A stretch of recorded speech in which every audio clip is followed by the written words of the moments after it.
बिस्मिल्लाहिर्रहमानिर्रहीम अस्सलाम वालेकुम रहमतुल्लाहि व बरकातुहू अल्लाहुम्मा सल्लि अला मोहम्मद व आले मोहम्मद रब्बि इश्रह ली सदरी व यस्सिर ली अमरी वहलुल उक़दतम मिन लिसानी यफ़क़हू क़ौली आमीन। ख़वातीन हज़रात, आप देख रहे हैं कुतुब ऑनलाइन और मैं हूं बिलाल कुतुब। और ये बात बिल्कुल कोई दो राय रखती नहीं है, किसी से पूछना भी नहीं है कि अल्लाह ताला का पाकिस्तान पे ख़ास रहम है और एक मोजज़तन, ये बात सिर्फ गुफ्तगू की हद तक नहीं है।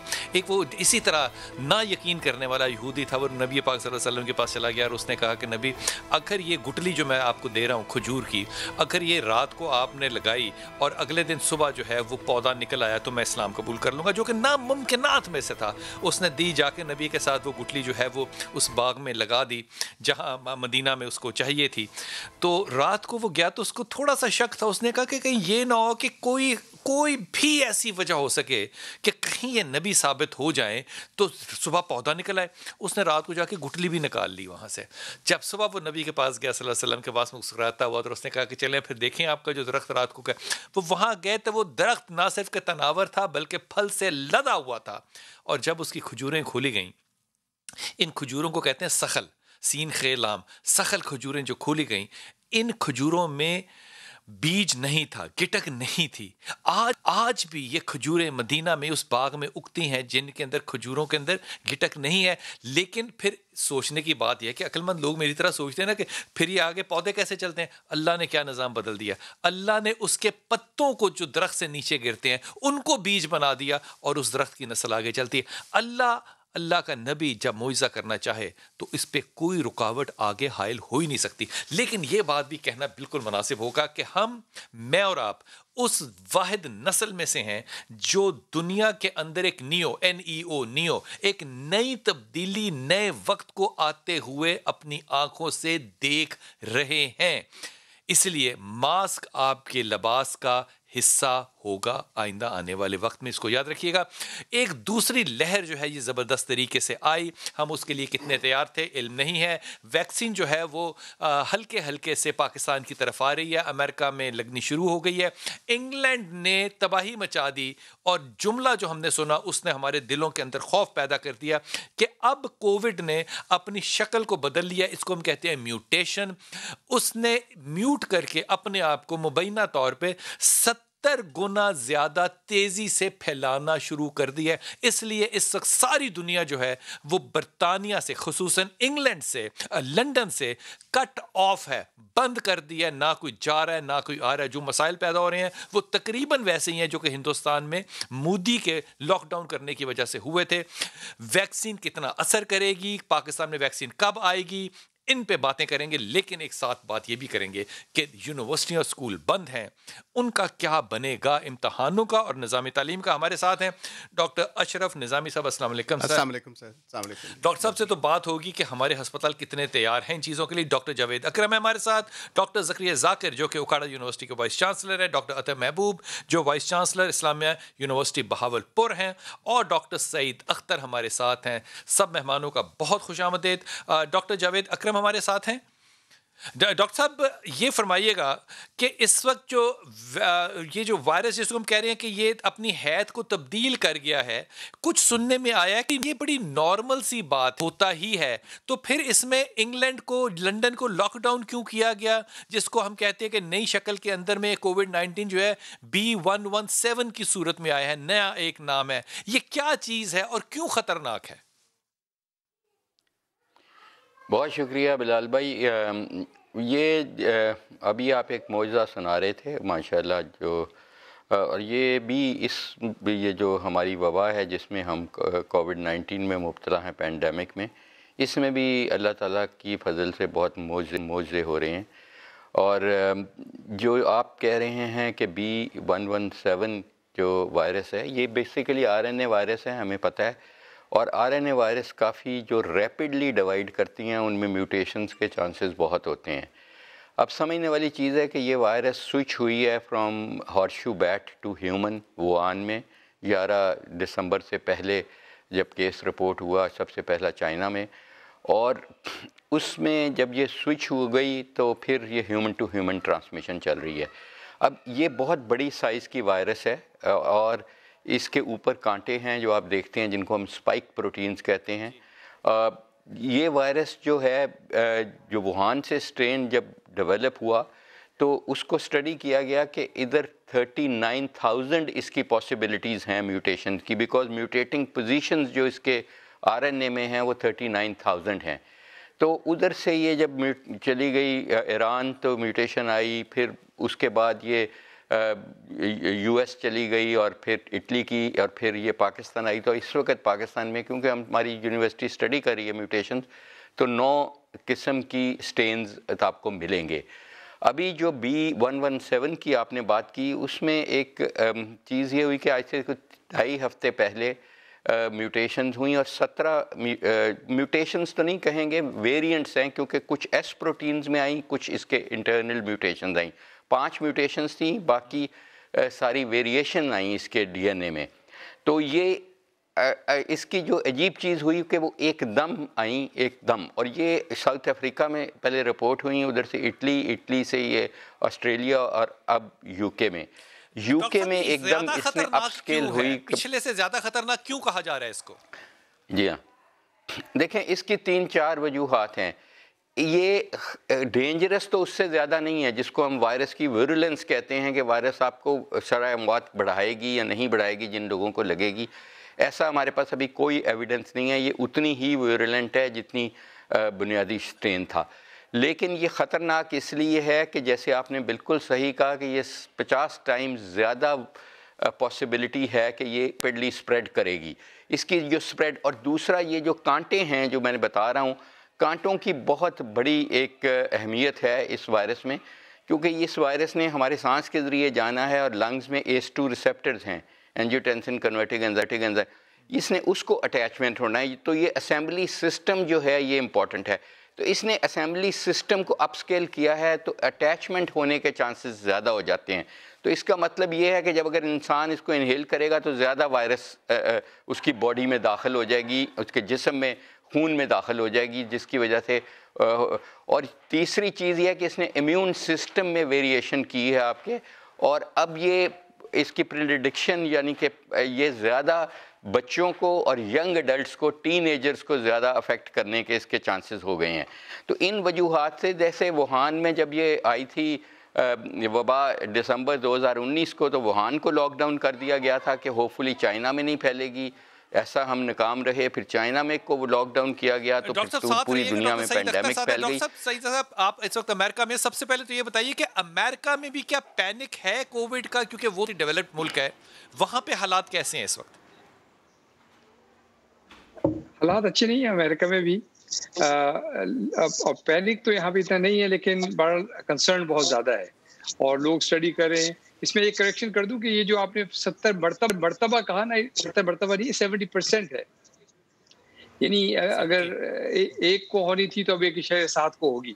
तो ये एक डेफिनेटली इवन ये भी एक कंसर्निंग पॉइंट है, लेकिन वो थोड़ा सा उसको करेक्शन कर लीजिए कि वो 70 गुना नहीं है, वो 70% है, जो कि ज़्यादा तेज़ी से फैलने की शरह 10% है। अच्छा, हैविंग सेड दैट, मेरा अपना ख्याल ये है कि जितना भी साइंटिफिक डेटा आ रहा है उसमें ये जैसे डॉक्टर साहब ने कहा कि वायरसेस में म्यूटेशन एक बहुत कॉमन फिनोमेना है, और बाज़ औक़ात ये फिनोमेना हमारी एडवांटेज में यूज़ होता है कि वो म्यूटेशन के ज़रिए आहिस्ता आहिस्ता वो वायरस गायब हो जाता है, मर जाता है। दूसरा ये हो सकता है कि वो अपनी शक्ल तब्दील करके और ज़्यादा ख़तरनाक हो जाए।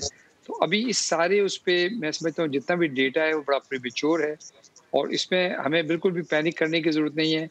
अभी तक कोई ऐसी एविडेंस नहीं है कि ज़ुबान में अगर आप मुझे समझा सकें तो वैक्सीन जो है वो इसकी 3-4 कंपनियों ने ले ली है। पाकिस्तान, रशिया और चाइना से भी नेगोशिएट कर रहा है। पाकिस्तान में भी कहा है कि मार्च के अंदर, शायद या मार्च के एंड में ये वैक्सीन जो है वो दस्तयाब हो जाएगी। अगर वो अपनी हैत को बदल रहा है वायरस जो है, तो फिर वैक्सीन उसके अगेंस्ट कामयाब कैसे होगी? देखिए, मैं बताता हूँ कि हैत को बदलना को भी थोड़ा सा समझ लें कि जो एस स्पाइक प्रोटीन है उसके एक बहुत छोटे से डोमेन में चेंज आई है। तो ये जितनी भी वायरस की जो वैक्सीन बनी है, ये पॉलीक्लोनल वैक्सीन हैं, ये डिफरेंट एपिटोप्स के खिलाफ ये जेनेटिकली इंजीनियर करके आरएनए वैक्सीन या डीएनए वैक्सीन बनाई गई हैं। तो उससे जो ओवरऑल शेप है वो बहुत ज़्यादा चेंज नहीं आएगी। फिर बॉडी में एक चीज़ क्रॉस इम्यूनिटी कहलाती है कि अगर एक चीज़ एक्स के खिलाफ है और वो X-1 या X+1 है, तो भी वो 19-20 उतनी ही वो इफेक्टिव रहेगी। तो अभी जो प्रिडिक्शन है वो ये है कि अगर कोई चेंज आई भी वायरस की शेप में, तो कम से कम ये जो एग्जिस्टिंग वैक्सीन है कारआमद रहेगी, लेकिन इसके साथ-साथ वैक्सीन बनाने वालों डॉक्टर का साहब, कहना क्या ये है, ये कहा जा सकता है खासतौर कि पे जो कुछ अरसे बाद ये वैक्सीन जो है इसको भी अपग्रेड या चेंज करना पड़ेगा, क्योंकि जो वायरस है वो बिल्कुल इतना ऐसा है, तब्दील हो जाए? कहा जा सकता है।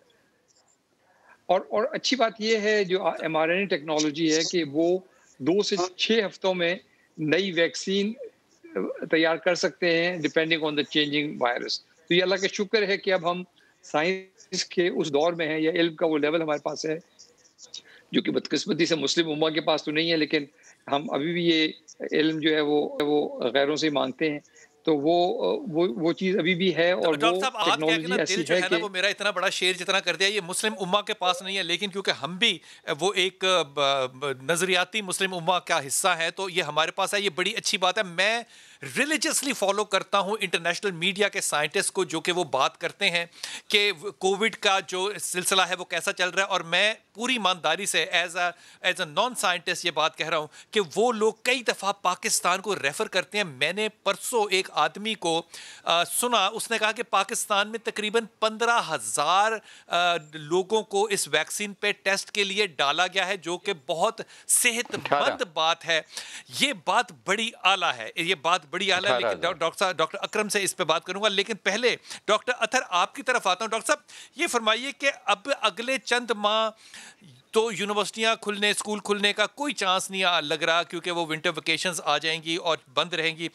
क्या इन सारी छुट्टियों में या इन सारे लॉकडाउन में हमारा एग्जामिनेशन सिस्टम जो है यूनिवर्सिटियों का, स्कूलों का, वो अफेक्ट होगा? अगर होगा तो उससे निज़ाम तालीम में क्या फ़र्क पड़ेगा? बिलाल भाई, डेफिनेटली एग्जामिनेशन सिस्टम जो है वो बहुत सीरियसली हर्ट हुआ है, स्पेशली जहाँ पे फिजिकल एग्जामिनेशंस कंडक्ट होने थे पेपर बेस्ड। वहाँ पे कोविड की वजह से डेट शीट्स बार बार उनको स्केड्यूल्स को आगे करना पड़ा। बहुत सारे जो हैं उनका एकेडमिक लॉस भी हो रहा है स्टूडेंट्स का, जो कि एक अच्छी सिचुएशन नहीं है।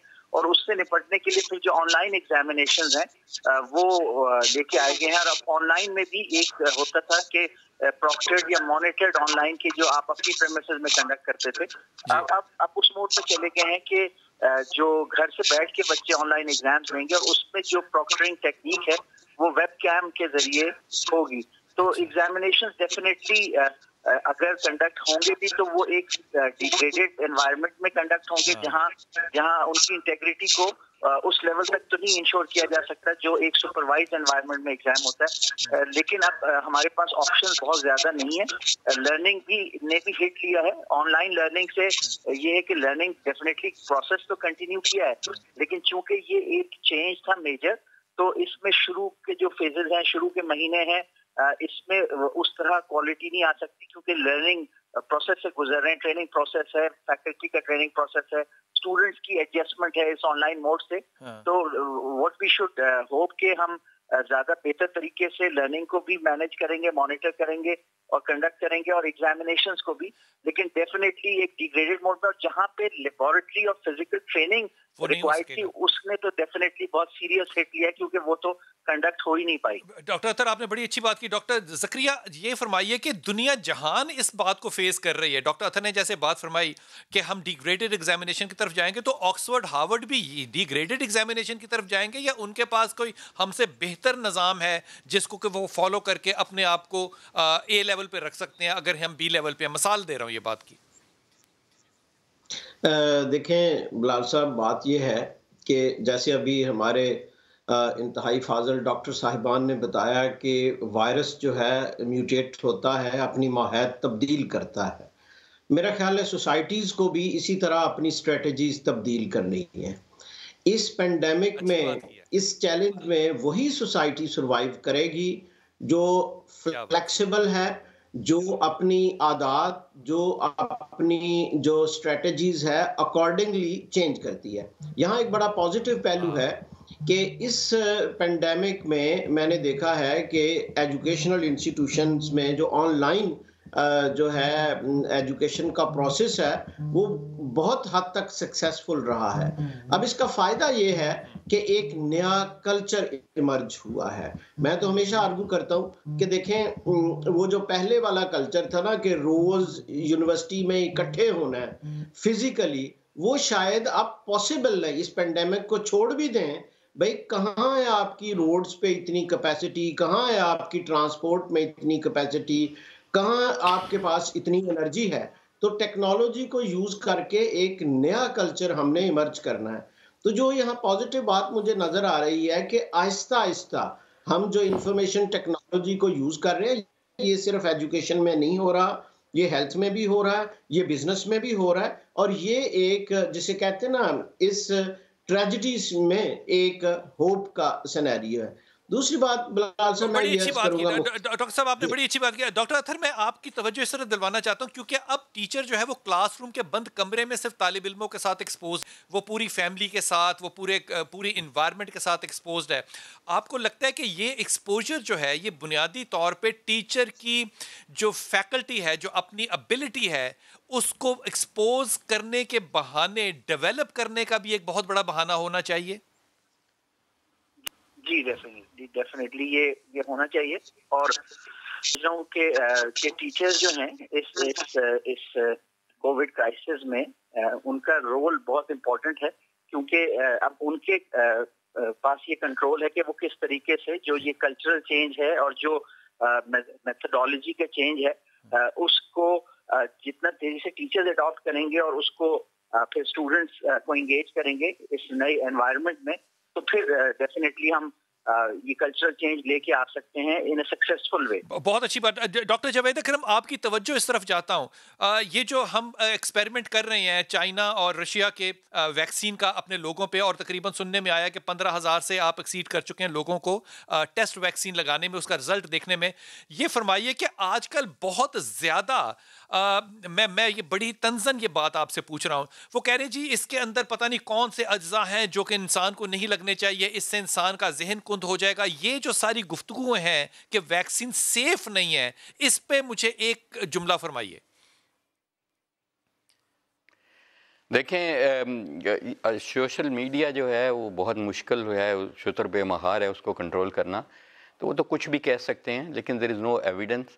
ये वही टेक्नोलॉजी है जिससे पहले फ्लू वैक्सीन और निमोकोकल वैक्सीन नमोनिया की बनी, और जिससे इंसुलिन बनाई जा रही है, जिससे एरिथ्रोपोइटिन, बहुत सारी हैं, कुछ 50 से ज़्यादा दवाइयाँ इसी, जिसमें अमाइनो एसिड सीक्वेंसिंग ये रिकम्बिनेंट टेक्नोलॉजी है कि हम एक बैक्टीरिया या यीस्ट सेल लेते हैं जिससे करते हैं।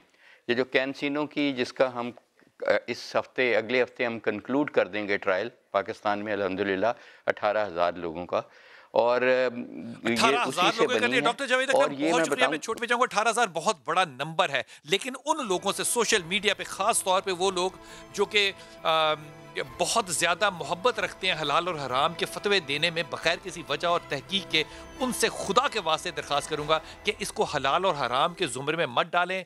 जहां पे हमारे इतने काबिल डॉक्टर काम कर रहे हैं और अपने मुल्क में कर रहे हैं कि वो लोग रेफर हो रहे हैं बाहर इंटरनेशनल मीडिया पे, आप थोड़ी सी तहकीक करने के बाद अपने इस ख्यालात को मंजर आम पर लाइए। अभी माफ़ कीजिएगा, वक्फा लेते हैं, वापस आते हैं।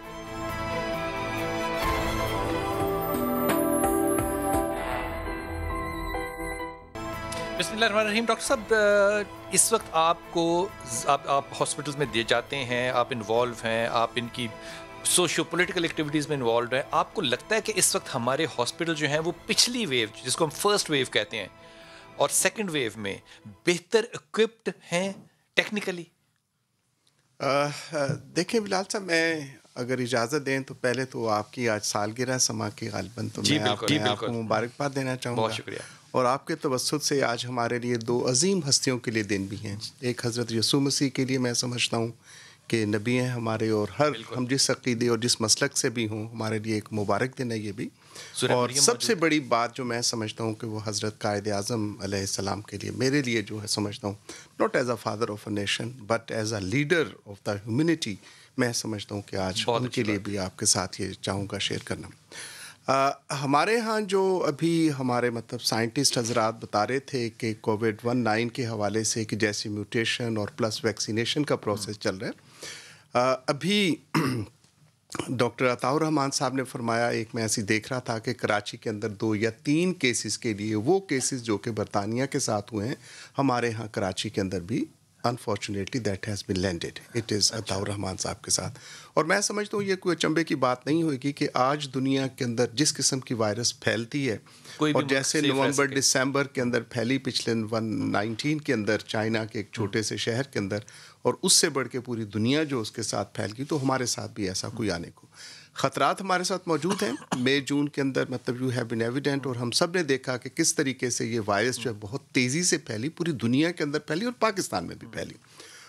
अभी जो है स्पेसिफिकली ये कहना कि पाकिस्तान के अंदर that we have been controlled, या हमारे पास हॉस्पिटल्स के अंदर बर्डन कैसा है और हॉस्पिटल्स की मैनेजमेंट कैसी है, मैं आपसे एक चीज़ शेयर करना चाहूँगा कि इस वक्त हमने we have learned how to deal with this virus.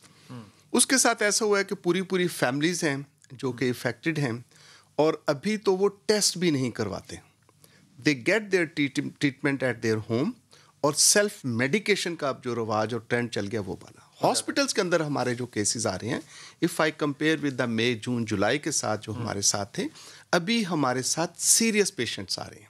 पहले हमारे साथ हॉस्पिटल्स के अंदर बर्डन वो था कि टर्न अ पॉजिटिव, और हमने हॉस्पिटल्स और शहर घरों के बाहर निशान भी लगा दी। अब ऐसा नहीं है, अब लोग घरों के अंदर हैं, वो ज़्यादा एजुकेट हो गए हैं कि कैसे ट्रीट करना है अपने आप को। मैं समझता हूँ कि इससे हमें एक नुकसान हुआ है बिलाल साहब, कि अब लोगों ने देख के स्प्रेड इसका बढ़ है।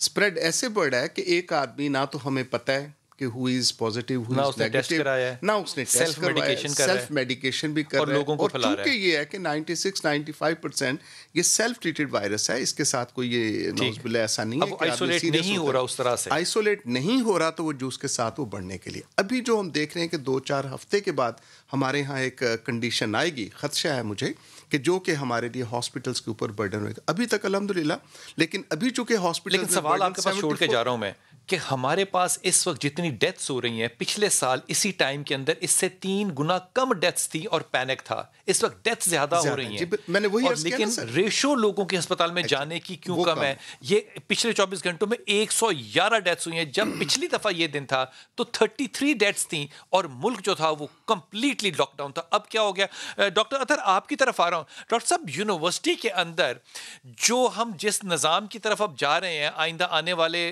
महीनों में, दिनों में, मैं सालों कहना नहीं चाहता, वो है ऑनलाइन प्रोसेस और ऑनलाइन एग्जामिनेशन। क्या आने वाले वक्त में हमारे बच्चे जो डिग्रियां हासिल करेंगे इन एग्जामिनेशंस के थ्रू, क्या HEC या इंटरनेशनल हमारी रिकग्निशन में या दुनिया जहान की डिग्रियों की रिकग्निशन में कोई फर्क आएगा? बिलाल भाई, चूंकि ऑनलाइन मोड जो है वो HEC की गिवन गाइडलाइंस के अंदर ही कंडक्ट हो रहा है, तो अगर तो HEC फिर उसके अंदर कोई मॉनिटरिंग या इवैल्यूएशन करेगा और उसकी बेसिस पे डिफरेंट यूनिवर्सिटीज को सेटिस्फैक्ट्री या अनसेटिस्फैक्ट्री करार देगा, तो उस बेसिस पे तो डेफिनेटली हो सकता है कि सब इंस्टीट्यूशंस में ऑनलाइन एजुकेशन एक जैसी न दी जा रही हो। कहीं पे जो मिनिमम स्टैंडर्ड्स हैं वो मीट हो रहे हो, कहीं पे हो सकता है कि वो ना मीट हो रहे हो। तो शायद ये प्रोसेस अगले कुछ महीनों में करना पड़े इन ऑर्डर टू इंश्योर कि जो ऑनलाइन एजुकेशन है इसके अंदर उस हद तक कॉम्प्रोमाइज ना हो कि डिग्री जो है जिस पेपर पे प्रिंट उसकी भी ना रहे। डॉक्टर साहब, क्या जो ओपन यूनिवर्सिटी पाकिस्तान में इतनी बड़ी यूनिवर्सिटी है, क्या हम इससे कोई केस स्टडी निकाल सकते हैं कि ओपन यूनिवर्सिटी ने जैसे इतने सालों तालीम दी लोगों को घर बैठे या बहुत कम महदूद तरीके से इकट्ठे करके, आइंदा आने वाले वक्त में तमाम यूनिवर्सिटियां तकरीबन ओपन यूनिवर्सिटी होंगी? बिल्कुल नजर ऐसे ही आ रहा है, और ओपन यूनिवर्सिटी ने जो रीजनल सेंटर्स का उनका एक नेटवर्क है जिसमें पाकिस्तान में 100 से ज्यादा लोकेशंस पे उनके नेटवर्क हैं, और फिर उन्होंने ट्यूटर्स इंगेज किए हुए हैं और वो फिर कॉरेस्पॉन्डेंस करते हैं, और फिर वो जो लर्नर्स हैं जो इस मेथड से लर्न करते हैं उनको पीरियोडिकली अपने सेंटर्स में बुलाते हैं और ट्यूटोरियल्स और ट्यूटर्स के जरिए उनको एडिशनल हेल्प प्रोवाइड करते। तो ऑनलाइन एजुकेशन डेफिनेटली अब ये है कि हर यूनिवर्सिटी ही जो है एक तरह से ओपन यूनिवर्सिटी बन गई है, लेकिन उसके हिसाब से फिर हमें स्ट्रॉन्ग स्टूडेंट एंगेजमेंट और जो स्टूडेंट का जो प्रोग्रेस है विद इन अ कोर्स उसको स्ट्रांगली मॉनिटर करना होगा कि जो एक्टिविटीज एक स्टूडेंट को कंप्लीट करनी चाहिए थी उसने की या नहीं की, और उनकी जो सेल्फ असेसमेंट या जो ब्रेकडाउन है उसका टोटल असेसमेंट का उसको छोटे छोटे मॉड्यूल्स में करना हमारे लिए जरूरी होगा। बहुत शुक्रिया डॉक्टर साहब, आपने मुझे पता है आप मसरूफ हैं, आपका बड़ा कीमती वक्त लिया, लेकिन मैं ये बात बड़े इत्मीनान से अर्ज कर रहा हूँ क्योंकि मैं ओपन यूनिवर्सिटी में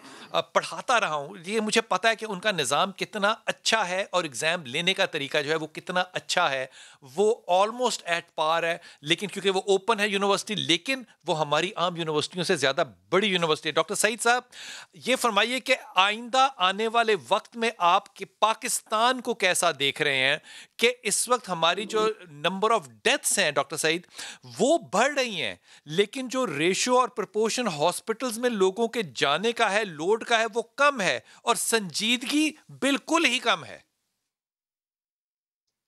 देखिए, ये वो ट्रेजेडी है जो हम लास्ट सेवरल मंथ से डिस्कस करते रहे हैं कि डिस्पाइट द फैक्ट कि हमें ये बात बड़ी अच्छी तरह पता है कि इस वायरस का कोई इलाज नहीं हुआ है सिवाय पब्लिक हेल्थ मेजर्स के। अगर हम मिन हैसुल कौम उसमें फेल हो गए हैं हर लेवल ऑफ लीडरशिप पे, चाहे वो पॉलिटिकल लीडरशिप हो, चाहे वो रिलीजियस लीडरशिप हो, चाहे वो आर्मी की लीडरशिप हो, तो ये एक बहुत सैड स्टेट ऑफ अफेयर्स है। लेकिन मैं जो अच्छी बात देखता हूँ कि चूंकि अब ये वैक्सीन आ रही है और जिस तरह से मुझे नजर आ रहा है शायद 1-2 साल के बाद हम इस बीमारी पे बहुत हद तक काबू पा सकें। इसमें जो अहम तरीन बात यह है कि 2 एग्जाम्पल बीमारी पे बहुत हद तक काबू पा सकते हैं जी। मैं इसलिए कह रहा हूँ कि हमारे पास जो 2 एग्जाम्पल्स हैं सार्स की फैमिली की, एक वो सार्स कोविड-1 था जो 2002 में आया और फिर एक मर्स वायरस था जो इसी फैमिली से, जो तकरीबन वो आए और एक दवाई फैलाई और फिर वो आहिस्ता आहिस्ता एक्सटेंट हो गए। तो अब डॉक्टर साहब, जिनको एक दफा कोविड हो चुका है और वो रिकवर कर चुके हैं, क्या उनको दोबारा होने की निशानदेही है? जी बिल्कुल पॉसिबिलिटी है और इसमें बड़ा क्लियर डेटा आ रहा है कि ये पॉसिबिलिटी है। ये बिलाल भाई, ये बहुत सारे सवालात ऐसे हैं जिनके के जवाबात अभी हमें नहीं पता और ये सच्चा जवाब मैं आपको दे रहा हूँ। लेकिन जैसे जैसे डेटा इवॉल्व हो रहा है, मैं समझता हूँ कि कोविड का फेयर दुनिया भर में आहिस्ता आहिस्ता कम हो रहा है।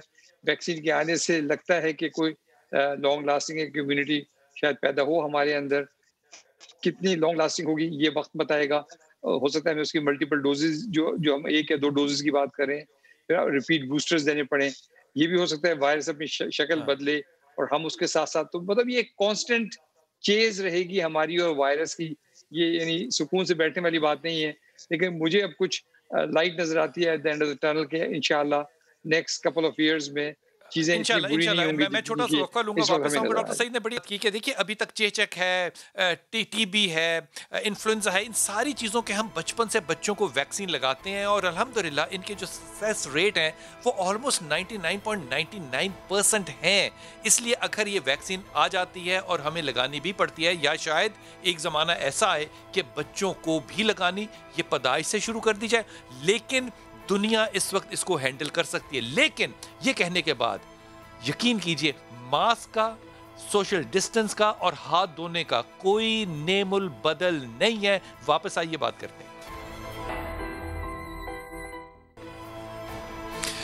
मैं ये बात जो है ना, ये तंजन नहीं कह रहा, ये मैं बात जो है बड़ी सोच समझ के कह रहा हूँ कि ये जब भी इस तरह की मुसीबतें आती हैं, चाहे वो सैलाब हो, चाहे वो भूख हो, कुछ भी हो, जिस तरह के ये कोविड-19 का एक पैंडेमिक आ गया, इसका जो नतीजा अल्टीमेटली निकलता है ना, वो गरीब आदमी तो बहुत ज़्यादा पिसता है। वो तो पहले भी पिस रहा होता है तो मज़ीद पिस जाता है। लेकिन इसके आखिर में, ये मैं बदगुमानी से कह रहा हूँ बात को, आखिर में आप देखेंगे कि जिस तरह पाकिस्तान में कुछ अमीर लोग जो थे वो और ज़्यादा अमीर हो गए क्योंकि टेस्टिंग किटें उन्होंने पहले मंगा ली हुई थी और वो टेस्टिंग किट्स जो हैं वो उनकी वो हाथों हाथ बिकी और इस तरह बिकी के लोग जो हैं वो हैमबर्गर्स की तरह उनको ख़रीदने के लिए खड़े होते थे।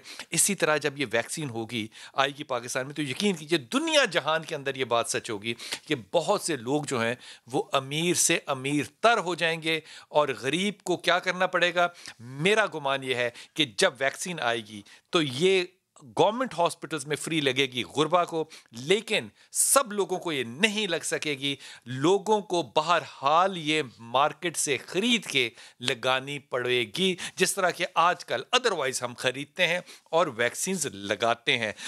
डॉक्टर ज़करिया, ज़रा इस बात पे थोड़ा सा समझाइए कि पाकिस्तान में प्रोपोर्शन ऑफ डेथ जो है इस वक्त पिछले साल से इस वक्त मौजूद 3 से 4 गुना बढ़ गई है, लेकिन लोगों ने अपना लाइफस्टाइल चेंज नहीं किया। मास्क जो है वो ज़बरदस्ती ठोक के पहुंचाना पड़ता है, सोशल डिस्टेंस करो तो लोग इंसल्टेड फील करते हैं, शादी ब्याह के लिए लोग अमेरिका इंग्लैंड से आ रहे हैं। हम बाज क्यों नहीं आ रहे, या हमने 1 साल क्या हमारे लिए कम है कि हम अडॉप्ट कर सकते हैं एक नए कल्चर में? बिलाल साहब थैंक यू। देखें, मैं यहाँ ये अर्ज करूँगा कि जब भी कोई आफत आती है, वो वॉर हो या मैस माइग्रेशन हो, फ्लड हो या पेंडेमिक हो, उससे सोसाइटी की स्ट्रेंथ का पता चलता है, सिविलाइजेशन की स्ट्रेंथ का पता चलता है कि उसमें फैमिली सपोर्ट सिस्टम कितना एग्जिस्ट करता है, उसमें साइंस को अंडरस्टैंड करने और रैशनल बिहेवियर को अडॉप्ट करने की कितनी सलाहियत है, उसमें नेचर को हैंडल करने की कितनी सलाहियत है, उसमें जो आज के वेरियस सोशल सिस्टम्स हैं, इंस्टीट्यूशन हैं, वो कितने मजबूत हैं कि वो इक्वालिटी क्रिएट करें। अब आप जो आपने अभी कह रहे थे ना आप, कि जब वैक्सीनेशन आनी है तो सर्टन सेक्शन की अच्छी दिहाड़ी लगनी है, ठीक है। वो दिहाड़ियां इसलिए लगती हैं कि हमारा सोशल और इकोनॉमिक सिस्टम मजबूत नहीं है, उसमें स्पेसेस हैं। तो रिजल्ट ये होगा कि जब वैक्सीनेशन आएगी तो सर्टन सेक्शन ऑफ सोसाइटी उससे बहुत अमीर हो जाएंगे, वो एक्सप्लॉइट करेंगे। बिल्कुल उसी तरह जिस तरह पहले जब ये पहला फेज था इसका, तो सैनिटाइजेशन जो बेचने के लिए और दूसरी चीजें बेचने के लिए सर्टन कंपनियों ने अच्छी दिहाड़ी लगाई है। इसके लिए मैं समझता हूँ जरूरी ये है कि हमारे इंस्टीट्यूशन मजबूत हों, हमारा जो अकाउंटेबिलिटी, सोशल अकाउंटेबिलिटी का सिस्टम है वो मजबूत हो, और गरीब का कोई पुरसाने हाल हो। हमारा जो वेलफेयर सिस्टम है, बोथ फॉर्मल और इनफॉर्मल, उसमें इतनी जान हो कि वो इंसानों को प्रोटेक्ट कर सके। अगर वो इंसानों को प्रोटेक्ट नहीं कर सकता तो इस तरह के पेंडेमिक की रीजन ऑफ शूट ये होते हैं कि सोसाइटी में जो सोशल स्ट्रेटिफिकेशन है, जो मुआशरती दर्जाबंदी है, वो और बढ़ जाती है, और जो लोगों का म्यारे जिंदगी है वो और कम होना शुरू हो जाता है। तो मैं समझता हूँ इसको बड़ी अच्छी बात की डॉक्टर साहब आपकी पिछली बात को बढ़ाते हुए आगे मैं डॉक्टर सईद साहब के पास जा रहा हूँ। ये जो डॉक्टर साहब ने फरमाया था कि ये सांस के जरिए अंदर जाता है, तो वो मेरे सारे बहन भाई, मैं माफी के साथ कह रहा हूँ, खुदा के वास्ते हाथ जोड़ के कह रहा हूँ कि जो नाक से नीचे कर लेते हैं भाई, नाक से भी सांस अंदर ही जाता है, मुंह से भी अंदर जाता है। जब मास्क पहनना है तो नाक को कवर करना है, खुदा के वास्ते इसको फैशन नहीं बुलाना कि नाक आपने नंगा किया हुआ है, मुंह पे आपने रखा हुआ है। ये मैंने पढ़े लिखे जाहलों में भी देखा है और जाहलों में भी देखा है। ये बात कमाल बात है कि नाक नंगा और मुंह पे मास्क, ये आपके फराइज में से नहीं है, ये आपकी ज़रूरतों में से अब बन चुका हुआ है कि आप भी जिंदा रहें और लोगों को भी आपकी वजह से ज़िंदगी मिले। डॉक्टर साहब, डॉक्टर सईद, आपने अमेरिका में भी देखा है, पाकिस्तान से भी आप वाकिफ़ हैं। ये फरमाइए कि एक मजमूई खौफ जो है वो इंटरनेशनल मीडिया पर भी चलता है कि वैक्सीन से रिएक्शन है। जैसे वो एक नर्स की वो वीडियो बड़ी वायरल हुई थी, उसको लगा तो वो फौरन बेहोश हो गई। ये क्या प्रोबेबिलिटी है कि वैक्सीन जो है ये रिएक्टिव हो लगाने के बाद, या डेंजरस हो खुदा ना खास्ता, या लोगों के जो इबाम है ये कहां तक सही या गलत है? देखिए, खौफ का होना तो बिल्कुल जायज़ बात है, लेकिन अब तक जो एटलीस्ट जो ऑब्जेक्टिव डेटा आया है उससे ये पता चलता है कि कोई बहुत ज़्यादा अच्छा, मैं जो पाकिस्तान में जो वायरस के खिलाफ वैक्सीन यूज़ हो रही है, मैं उसके बायोलॉजिकल बिहेवियर से बहुत वाकिफ़ नहीं हूँ, वो डॉक्टर जावेद अकरम साहब बेहतर बता सकते हैं। लेकिन ये जो वेस्ट में जो वैक्सीन्स हैं, फाइज़र की और मॉडर्ना की, ये बहुत हद तक इफेक्टिव हैं और बहुत हद तक सेफ हैं। अच्छा, अब इसमें दो एस्पेक्ट्स होते हैं जब भी कोई वैक्सीन। बहुत शुक्रिया डॉक्टर सईद। डॉक्टर साहब, बड़ी ईमानदारी से मुझे एक बात बताइएगा कि क्या इस वक्त अगर हमारी वैक्सीन आती है, सबसे पहले जो लोग हकदार हैं कि उनको ये वैक्सीन लगे, वो कौन लोग होंगे? देखें ये दुनिया ने डिसाइड किया हुआ है एंड देयर इज़ नो मतलब डिबेट ऑन दिस इशू कि सबसे पहले आपके जो हैं डॉक्टर्स या मेडिकल प्रोफेशनल्स जो हैं दे आर द वन जिन्होंने बचाना होगा, ताकि वो जिंदा होंगे तो लोगों के। दूसरी आपकी जो हैं फोर्सेस हैं जिन्होंने सिक्योरिटी के लिए, and then the public at large. और इसकी 1 2 3 4 करके ये कि इसके अंदर कतई तौर पे कोई मतलब बहस या ऐसी चीज़ वो नहीं है। मैं आपसे, अगर मुझे आप इजाज़त दें, तो अभी आपने जो वैक्सीन और अमीर होने का कहा, तो मैंने आपके साथ एक बात शेयर की थी कि Covid has not destroyed the system, this has exposed the destroyed system over here. इसने दूसरी बात को तबाह नहीं किया है, इसने तबाहशुदा निज़ाम को एक्सपोज कर दिया। और दूसरी चीज़ मैं कहूँ कि सरमायादाराना और इंटरनेशनल जो सारी ये मतलब बातें हैं कॉर्पोरेट वाली बातों के लिए, तो एक किसी फिलोसफर ने कहा था कि ये निज़ाम ऐसा है कि अगर उसको फांसी भी दो तो वो कहेगा कि रस्सी मुझसे खरीद लें। तो यहाँ तक ये जाते डॉक्टर साहब ने जो बात की है, ये बात जो है ना वो सिर्फ सोचने के लिए है ताकि हमें बहसियत फ़र्द और बहसियत माशरा थोड़ी सी हया आए।